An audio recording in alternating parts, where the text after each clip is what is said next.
Those fears have not been realized.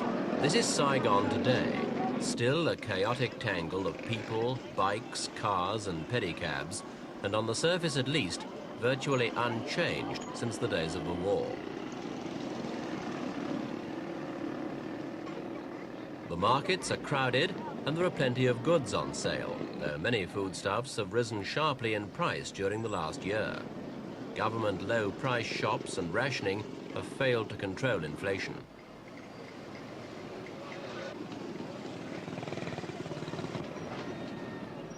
Among the luxuries, items looted from American stores a year ago. Communist troops from the New People's Army are a familiar sight, mingling among the crowded stalls. They're one obvious sign of change. Another, the communist flags that fly from nearly every public building. The gold star on red of North Vietnam and the gold star on blue and red of the National Liberation Front. Ho Chi Minh's portrait stares down on the lawns of the former presidential palace, where new-grown grass has covered over last year's tank tracks. But behind the scenes, the changes are fundamental. The communists have given the South a completely new political framework, based on a series of ruling committees. At the lowest level, these cover only 10 households. Above them is a hierarchy of more committees going up to municipality or province level. This vast political network is the medium through which the South is to be transformed into a new socialist society.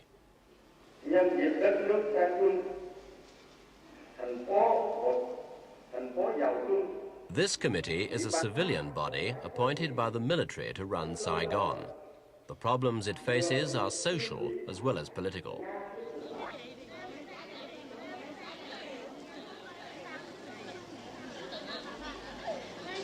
One task has been to clean up the seamier side of Saigon. All these girls used to work as hostesses and prostitutes in the numerous bars and clubs of the city. The end of the war meant the loss of much of their trade.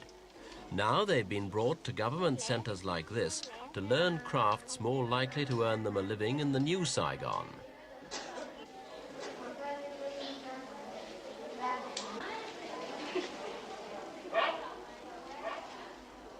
The rehabilitation program stresses physical fitness.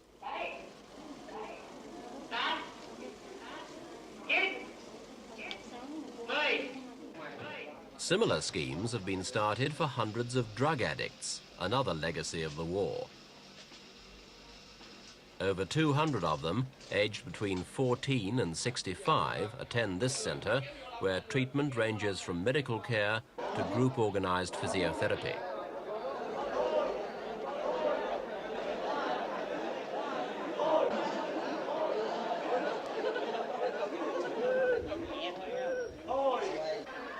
And hundreds of street urchins who used to live by their wits, peddling anything that was saleable during the war, have also been cared for. This centre caters for children between the ages of 4 and 17, some of them the unwanted offspring of American troops.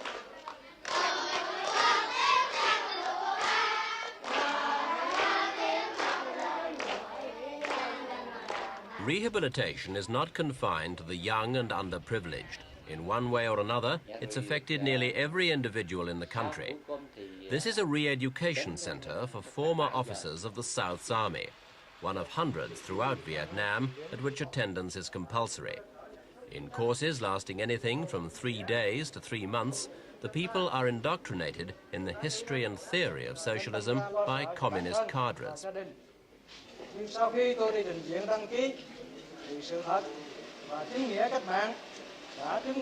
The re-education program is central to the new government's strategy for remodeling Vietnamese society. At these sessions, the accent is on a man's role in society, his duties and obligations to the state, and the importance of hard work to achieve common goals. In practice, the term re-education covers a much wider range of purposes than just schooling. In the case of many former high-ranking officers, for example, it has meant indefinite stays in what amount to semi-permanent labour camps. But for lower-ranking officers, the courses finish with the granting of certificates which formally restore their civil rights.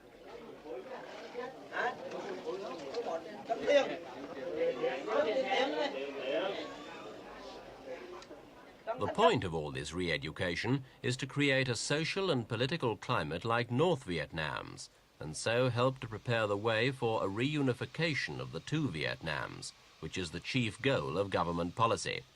In the past year, delegates from Hanoi and Saigon have hammered out the provisions and the timetable. Agreement has in fact been reached much more quickly than outside experts forecast.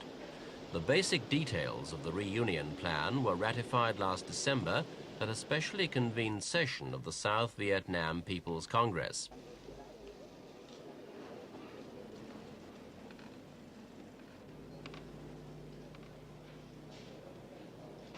The whole country, North and South, will now elect members to a single undivided assembly on April the 25th, just 5 days before the first anniversary of the Communists' victory in the South. That assembly will then itself elect the new unified government of Vietnam, which will sit in Hanoi.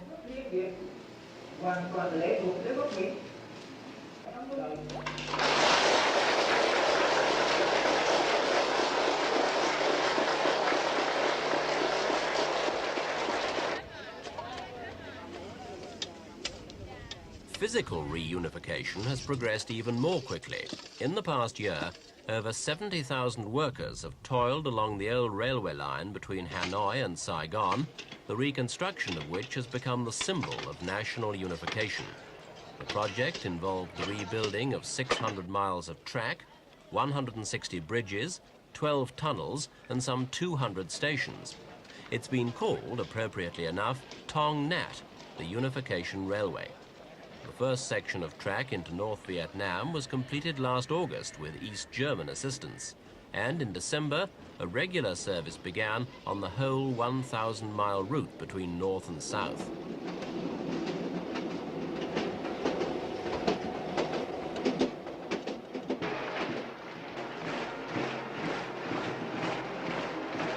Government-sponsored rallies and demonstrations have been commonplace throughout the year, as the new rulers have set about creating a new national spirit. The purpose of this rally in Saigon was to send off 25,000 young recruits, called the Pioneer Youth, to their task of spearheading agricultural development. They had been specially conscripted to the job for periods of between 1 and 3 years. It was hoped their example would encourage thousands of civilians to leave Saigon and put down new roots in the countryside.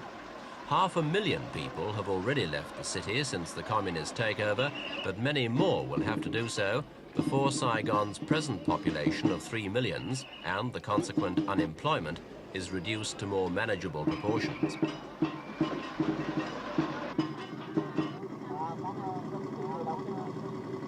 In the country areas, the communist leadership is trying to create what it calls new economic zones, areas of land previously underused because of the fighting, which are being taken over and developed as embryonic state farms, possibly with a view to the collectivization of all agriculture in the South later on.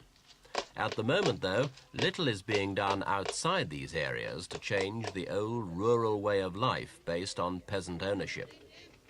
Here, as everywhere else, the cadres run the show, issuing directives, organizing labor, supervising every aspect of the work.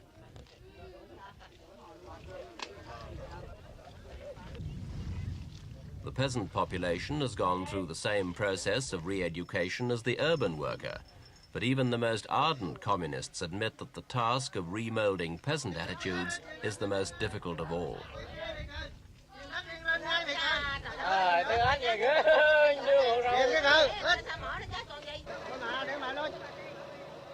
In building the new Vietnam, the war itself and the memory of its horrors is one of the communists' most powerful allies. All wars provide their quota of grisly incidents, and Vietnam had more than most. In March this year, huge crowds turned out at My Lai to commemorate one of them, the massacre in this ditch of more than 400 villagers by an American infantry company in 1968.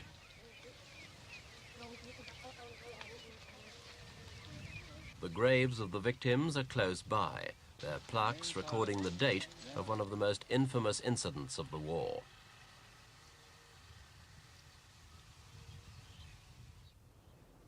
The new government intends that no one should forget the slaughter. It has erected a permanent memorial on the site, including a museum housing the names of the dead. It's likely that pilgrimages like this one will now become annual events. The last year has shown the communists to be severe, but not generally brutal masters. And if many find the new regime irksome, they also know it's ensured one freedom missing for a generation: the freedom from war.